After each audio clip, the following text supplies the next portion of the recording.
Now, on today's show, we're going to talk about something that you probably never thought about, the fundamental right to play for kids. And we're going to talk about Palestinian children. Are they still playing during these horrendous times in Gaza? And what about the occupied West Bank? What benefit does playtime give to kids, especially those growing up in these terrifying and difficult times? I'm Stefanie Dekker, and welcome to The Street.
Gaza has been called the world's most dangerous place to be a child. Killed, orphaned, maimed. It's been impossible to shelter their young minds from the horrors around them. Well, we're going to look at how playtime, that so many kids in safe places take for granted, is being used to help them cope.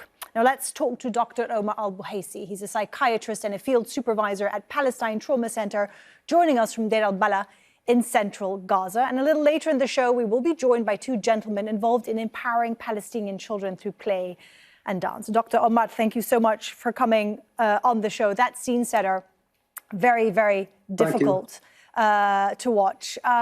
What effect has the war had on children? You work with children, you are from Gaza.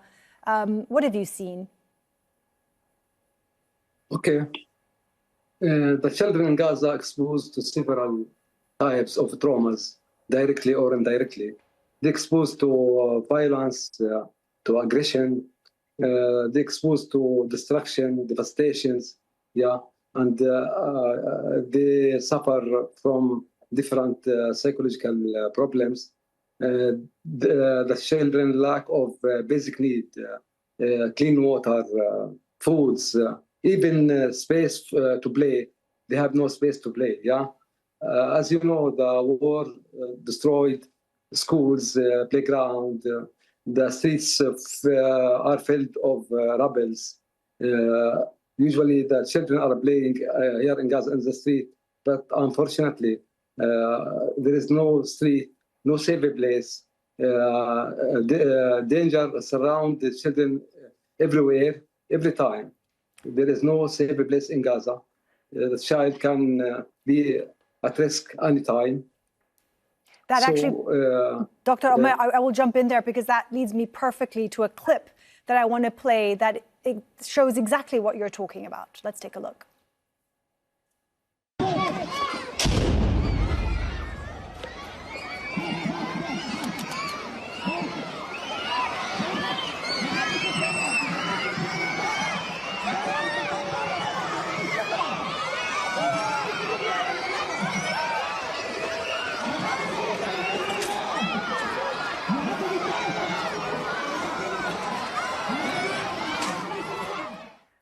When it comes to playtime, something that I think children and parents all over the world take for granted, like what benefits, how important is playtime for children? We saw that clip there while they were playing, suddenly an airstrike and sheer panic. What kind of benefits does playtime give to them? Of course, the children here in Gaza are traumatized and they can't express their feeling and emotions by words. They express it by several types of activities, play and draw. So recreational activities give them a chance to express their feeling, and this can protect them from future consequences of traumas, because the impact of traumas can appear later. So this kind of activities can help them to express their feelings and to decrease the impact of the psychological impact of the traumas. Well, your organization, I find this so poignant, has put together questions that children in Gaza have asked your team. One of those heartbreaking questions was actually asked to you personally. Let's take a look at what questions those are.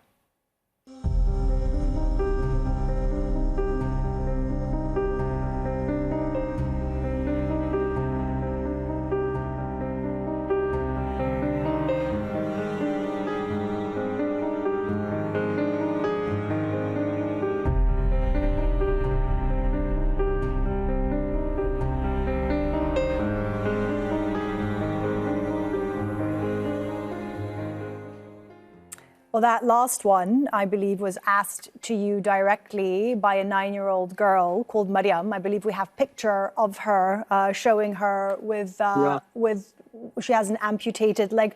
How do you respond to this, doctor?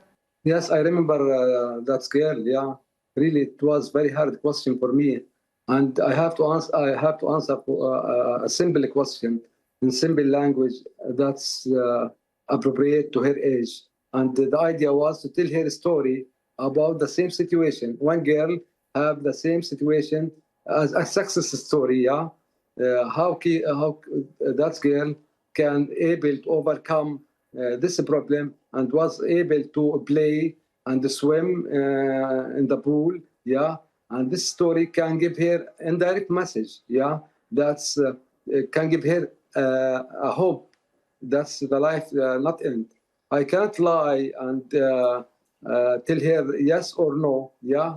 So it is better to explain in another language simply that this girl will understand in very simple way, like success story for another girl have the same experience and the same condition. Doctor, what kind of, if it's even possible to predict, what kind of impact is this going to have on this generation who've grown up in these sort of unbelievably difficult and unbearable times? How are they is this going to have a long-lasting impact on them? Yes, really. The psychological impact, especially on children, can affect them for after some years even. Not soon, not immediate effect, yeah? For example, they can suffer from PTSD, post-traumatic stress disorder. They can suffer from anxiety, depression, problems in concentration and attention. They can suffer from fears for all their life. So it is better early intervention, yeah, like psychological first aid. And the recreational activities, it is one of the activities which can help them to overcome the stress and the traumas and protect them from further consequences of traumas. And we're going to go into that just a little later about the importance of those activities. Now, doctor, we have you on the show as a psychiatrist, obviously a trained doctor, but you're also Palestinian, you're from Gaza, you're a father, you are a son. Tell me how you feel after what you have witnessed over the last 2 years, you know, personally, not as a doctor.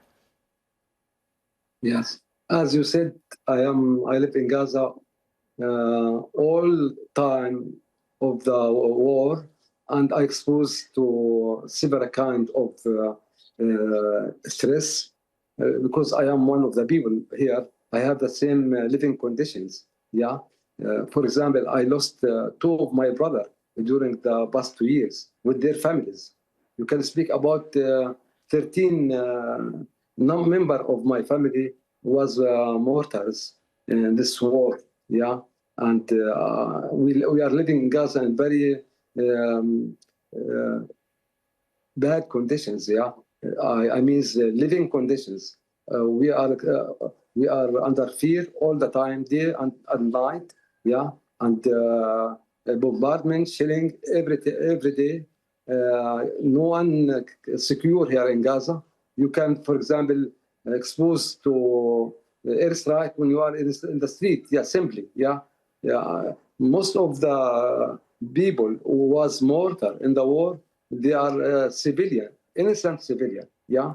So really, the experience in the past 2 years is very, very difficult for us.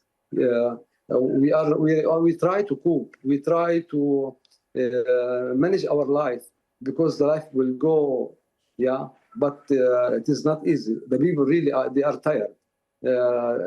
All of the people of Gaza now telling, please, enough. That's enough. Dr. Omar, thank you so much for joining us today, not just children, but everybody who are living such incredibly difficult times. Now, two gentlemen who are actively involved in finding ways to allow kids a release are joining us. We have Daoud Fawadleh, Program Manager at the Palestinian Territories Office for the organization Right to Play. He's joining us from Ramallah in the occupied West Bank. And we have Ahmed Alghariz, emergency trauma counsellor and a dance therapist, the co-founder of Camps Breakers in Gaza. He is now in Velber in Germany. Now, before we start our discussion, both of you work with children and recreational activities. And I want to play this clip that shows how, despite the destruction of playgrounds in Gaza and total lack of space for children to play and sing, Palestinians have found original ways. Watch this.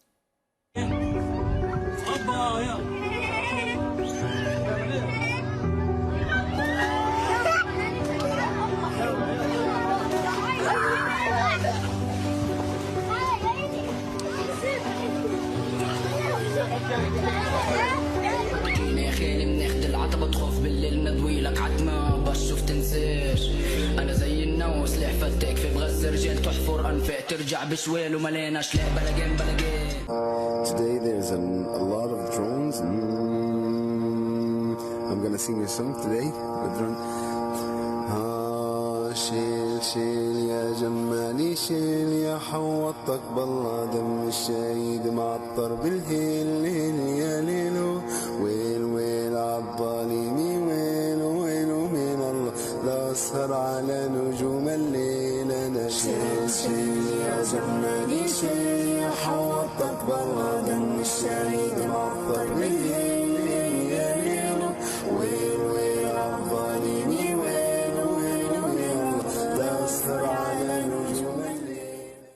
Daoud, we're going to start with you. I've actually watched that singing video on repeat. There's something so beautiful yet so traumatizing about it. Finding such creative ways to try and distract the children in Gaza. You work for an organization called Right to Play. How important is that in this context? So first of all, thank you for having me. In Palestine, play isn't a luxury, it's a lifeline. Also, play is the natural language of the child. So the clip you show, children turning a truck into a swimming pool, or a parachute into a game, or a singing drone out of a drone, that creativity is beautiful, but it also tells you how rare safe spaces are. In our sessions, I try to play something powerful happens. When a child plays, their body settles and their breath slow, and they can be a child again, just for a few minutes. So I remember that a girl told us after one activity, this is the first time I feel happy. And also a caregiver tell us, we saw them smile again. So play helps them to talk about fear without reliving it. It protects learning because a calmer child can read, focus, and connect with friends. And this is the importance of play. That's why the right to play, a child right, matters so much here, because it helps them to cope today and hold on to hope for tomorrow. Our team is working to create those safe, playful moments, especially in Gaza. Such important work you do. Ahmed, before we go to you, I want to take a look at some of the work you do with children in Gaza.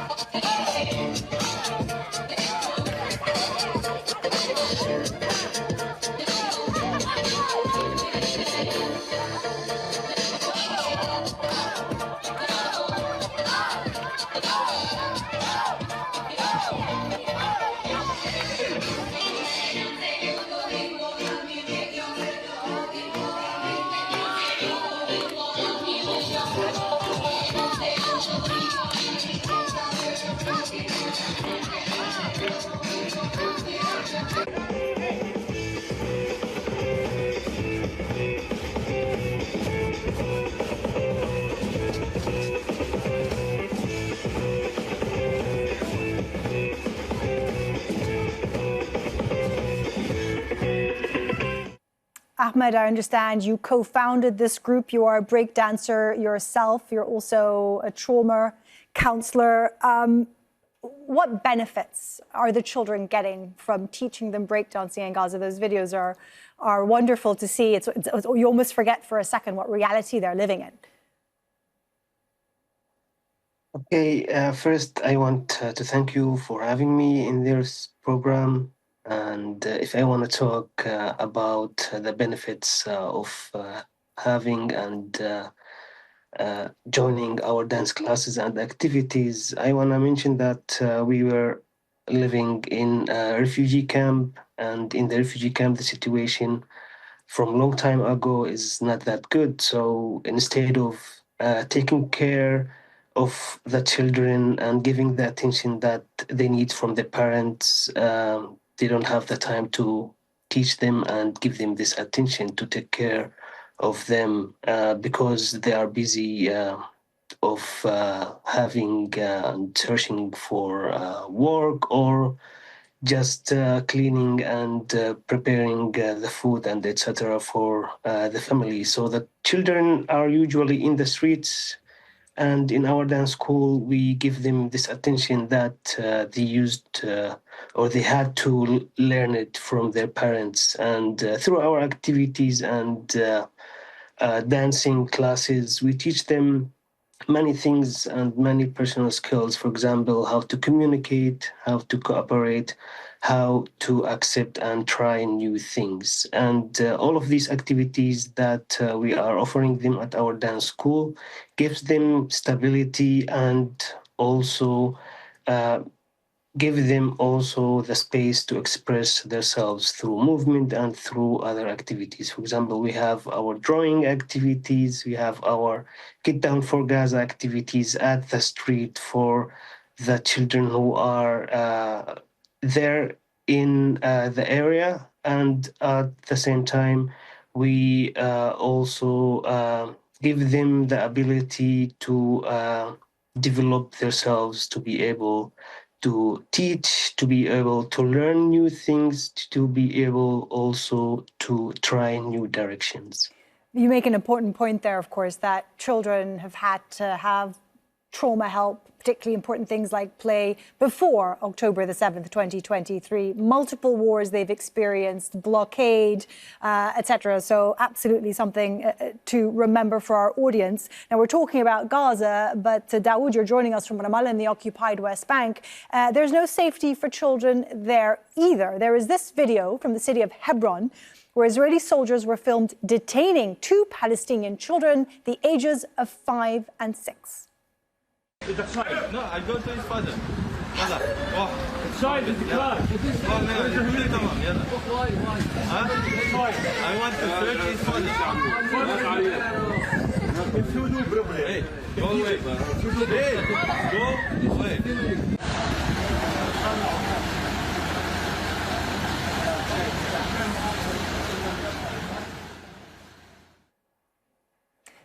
Daoud, the children there, I mean, that's pretty unbearable to watch, actually. Describe what it is like for children in the West Bank. The homes are raided, there are checkpoints, military checkpoints, harassment by soldiers. Describe to our audience a little bit what it's like for a child in the West Bank. So let me start that Gaza deserves the world attention, first of all. But scenes like the one that you are showing also define childhood in the West Bank. Many children wake up to night raids, pass armed checkpoints on the way to the school, also live with fear that classmates or they themselves even could be detained. This is not a normal childhood in the West Bank. We see the effects every day. Younger kids start bedwetting, as well as older ones describe pounding hearts, jumping at loud sounds and snap at siblings, and struggle to concentrate. Teachers used to tell us lessons that should take 10 minutes, now take 30 because minds are busy and scanning for danger. Over the last 2 years, learning loss has been severe, and the basic ingredients for childhood is playgrounds, routine, and sleep, which are fragile right now. So a right to play, our job is to carve out islands of safety inside that reality. In school and community spaces, we run short, guided activities that look simple but are very intentional, cooperative games to rebuild trust, storytelling undrawn to name fears, and 3 breathe reset to calm the body. I remember that in Naples, during a Learning Together day, fathers watch their children use a feeling thermometer and they speak about worry and sadness. Several told us it was the first time that we hear their child open up. In this week, after teachers reported at that time, calmer classroom and better focus were happening there at that time. So we cannot remove a checkpoint for 1 protected hour. We can give child back some things essential, which is very important for us. And we can also child back something connection and confident and the feeling of being a kid. And that's the ground where healing and learning start. Ahmed, how would you describe being a Palestinian child? You were a child once as well. This is also very personal for you.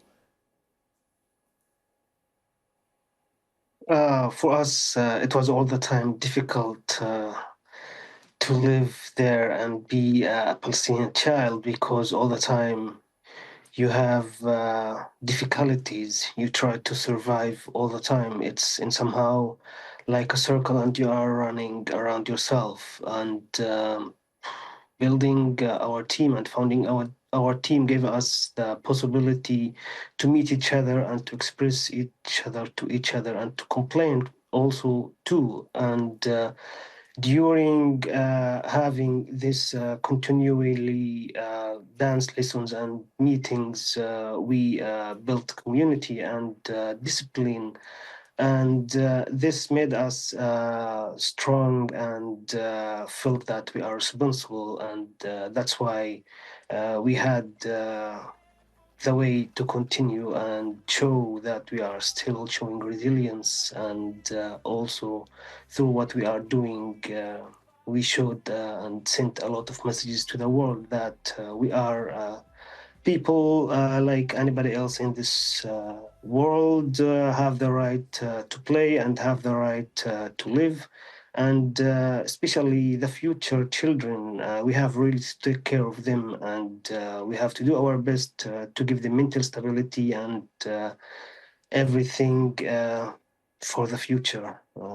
Yeah, it's really unbelievable because nearly every time we lose friends and relatives, and especially also during the attacks on Gaza Strip, we lost students and our school got damaged. And for us, it was a horrible time. But right now, and somehow we built the damaged parts from our dance school, because we believe even if there is no safe place in Gaza Strip, we believe that our school is and somehow a safe place when you enter it. And this is what we all the time do our best to keep it for every child and every person in the area. Collective trauma leading to the attempts at collective healing. Ahmed and Daoud, unfortunately, that is all we have time for today. Thank you so very much for coming on to the stream and discussing such an important topic. And thank you for tuning in. Get in touch if you have a topic that's important to you and you would like to see us discuss, because this is also your show and we want to hear from you. Get in touch on our socials and we will look into it. From me and the entire team here at The Stream, we'll see you next time.